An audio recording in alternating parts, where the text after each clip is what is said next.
coming-of-age book you might know. It was written by Judy Blume called Are You There, God? It's Me, Margaret. Margaret, a 12 or a 13-year-old girl, talks to God like you might talk to a good friend, always starting with the title line, Are you there, God? It's me, Margaret. Are you there? I suspect Are you there is the beginning of many prayers. Maybe not spoken, just thought for, hoped, almost like pre-game prep. People get on their knees or stand and bow or light candles, hoping someone is there, hoping someone can see and hear us in our time of need. It's an articulation, with or without words, of our desire to be taken care of, to be safe, protected, to feel like there's order in the chaos we experience. Are you there?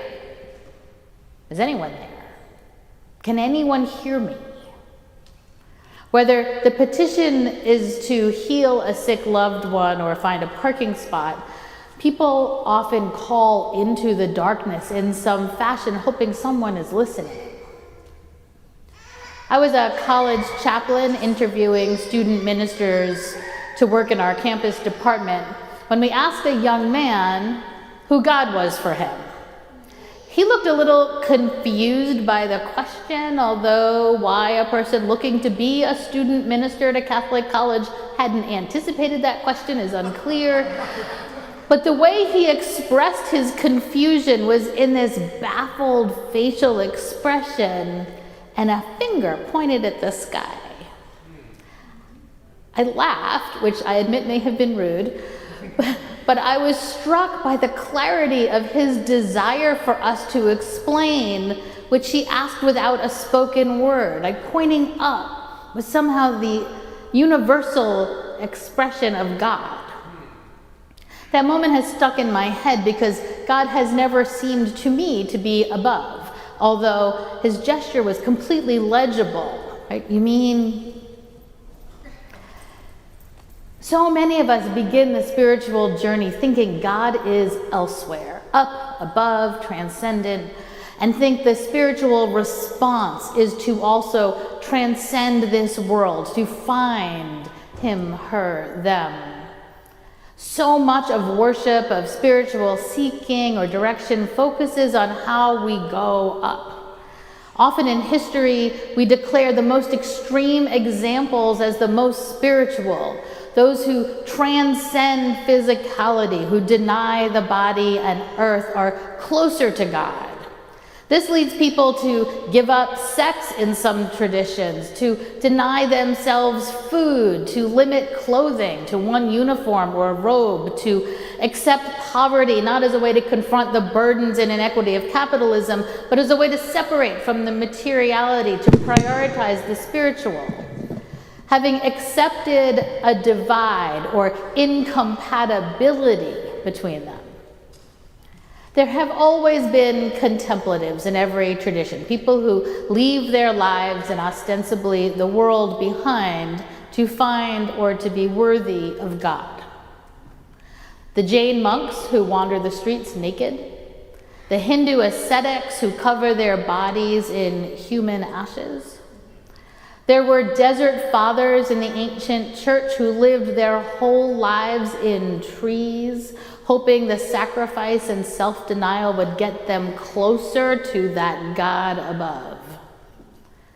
Beneath these acts, well motivated as they might be, is a theology of the spirit that devalues the body and sees God as elsewhere. And while most of us don't go to those extremes, it's still not uncommon to pray with our attention above or away from us. Are you there? If I pray hard or right, if I call out loudly, will God hear me? If I speak my prayer and wait, I hope it's my turn to be heard. I listen for an answer. One doesn't come. Maybe no one is listening. Some pray with more gusto or maybe some promise in negotiation. Some stop altogether, never to return. This process has always struck me as the makings of a dysfunctional relationship. Hello, I'm talking. Why can't I hear you, feel you? Why is nothing happening? Most often when people come to me to talk about prayer, it's in response to that very experience. God, as they understand God, is a many-eyed, many-brained, many-armed parental figure who often seems absent, leaving us to feel abandoned or possibly alone by virtue of the non-existence of such an entity. Are you there? Hello? People often pray with eyes directed upwards, and in the process we miss the God located right in front of us. It's the genius of the Christian tradition, where God's big leap in Jesus is to come down here, to share in the human experience, to walk with us. God in the Christian story is forever overcoming the gap, making spiritual growth less about climbing, denying, or performing, and more about descending, letting go, grounding. The invitation that Jesus' tradition offers is that of shifting the spiritual life toward authentic humanness, wounds and all.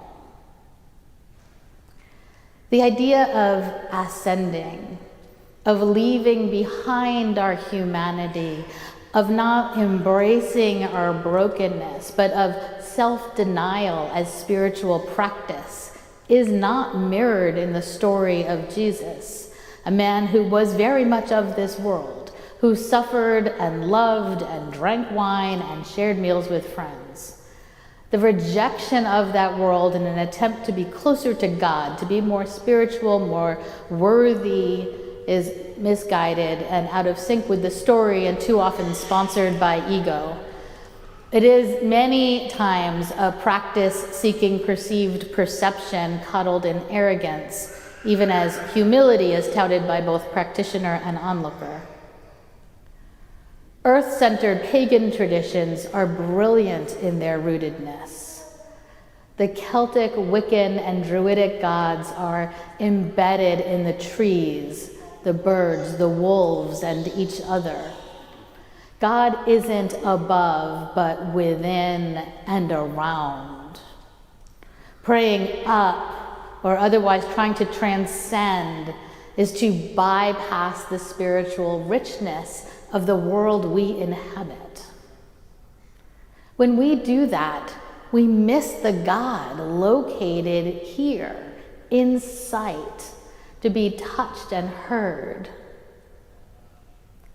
G.K. Chesterton once wrote, "Your religion is not the church you belong to, but the cosmos you live inside of."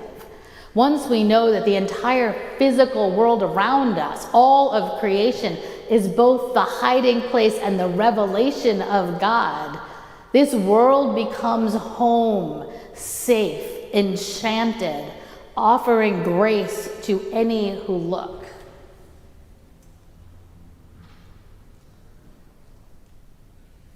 We keep trying to talk to God, sitting quietly, waiting for a reply, not realizing we didn't start this conversation.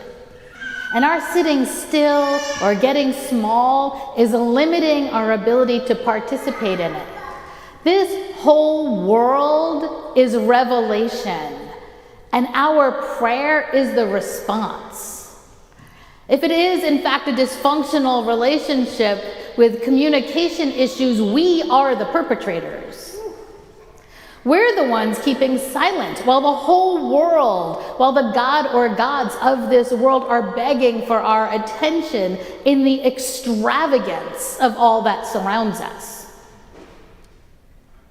Richard Rohr once said, "Our small, scarcity-based worldview is the real aberration here, and I believe it has largely contributed to the practical atheism that is the actual operative religion of most Western countries today. The God we've been presenting people with is just too small and too stingy for a big-hearted person to trust or love back." This is the invitation of universalism. Maybe even more than an invitation. Maybe it's a charge, a directive, a demand. The demand of universalism is to know God to be so big, so generous, so wildly inclusive as to have saved every one of us. To love us all so well, so excessively, so generously, as to have brought us at birth to the center where love lives, to have embraced us from our first breath, never once to let us go. That is the love that claims us, the love to which we belong. And that is the love that surrounds us, enchanting the wind blowing past us, the rain soaking us, the leaves on the trees captivating us with their reds and yellows and oranges. Maybe the question isn't, are you there? But are we here? Are we here paying attention, leaning into the beauty we were born into? And that's not limited to the natural world in its first form, but to what Sally McFague calls second nature. Second nature, like stone houses, like wooden pews, like stained glass. The life of the Spirit isn't limited. It is all embracing. And it's invitational. It's a provocation, enticing us to notice. Yes, God is here. No, you don't have to sit still or look up or deny your body or your reason or your personhood in any way. You have to lean into those things. Accept your humanness, your earthliness, your body as stardust, sacred and holy. This living God comes to us in the form of our lives, in the form of all life. We have only to notice, only to respond to the gift of this life. We can fall to our knees in gratitude, raise our arms in praise, sing the joy of this love, pray with our hands preparing food for someone who's truly hungry, march for justice on any city street, breathe deeply the air that gives us life, and we can call out knowing we are heard, knowing the conversation started long before we arrived and will continue through the end of time. Call out like you just arrived home, swung open the door, can smell dinner ready for you in this world that welcomes you home again and again and howl in delight. Are you there, God? It's me.